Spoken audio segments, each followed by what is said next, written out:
The cicadas were deafening that summer, a constant, grating buzz sawing at the edges of Jacob's sanity. It was a heat unlike any he remembered.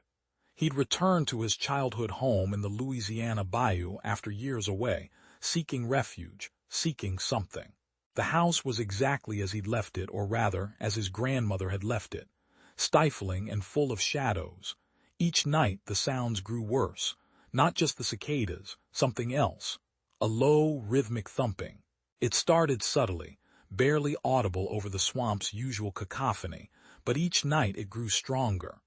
Jacob tried to ignore it, blaming the old pipes, the encroaching swamp, anything but what his gut told him it was. He began sleeping with the lights on, a pathetic attempt to ward off the encroaching darkness, the source of the thumping. One evening, venturing out to the dilapidated dock, he noticed the water was unusually still, eerily still. Then he saw it. Just a ripple, a disturbance near the surface, too large for a fish, too unnatural. The thumping intensified, vibrating through the wooden planks of the dock, into his very bones. He told himself it was the heat playing tricks on his mind, that the isolation was getting to him. But he knew better. Something ancient and malevolent was awakening in the swamp. He tried to research local legends, poring over dusty books in the attic, finding tales of sacrifices and forgotten gods. The stories spoke of a creature dwelling beneath the murky waters, demanding tribute, feeding on fear. He dismissed them as folklore, superstition, until he found a faded photograph tucked within the pages. The photo depicted a group of people standing beside the bayou, their faces blurred with age and something else, terror. In the background, barely visible, was a shape beneath the water, a vast, amorphous mass. That night the thumping reached a fever pitch.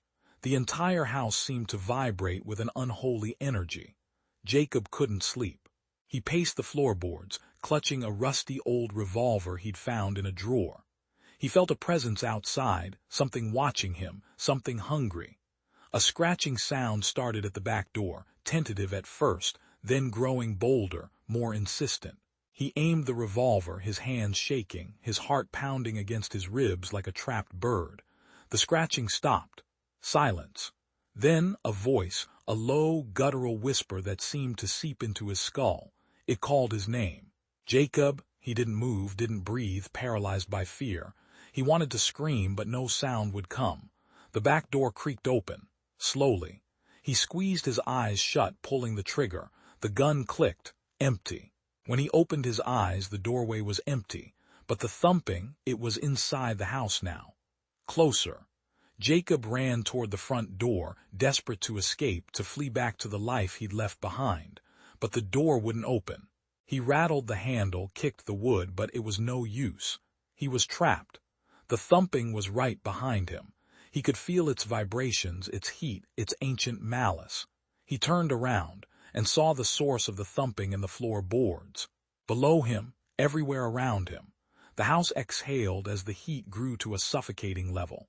He accepted his fate. The last thing he heard was the cicadas, still buzzing, still sawing, oblivious to the horror that had consumed him.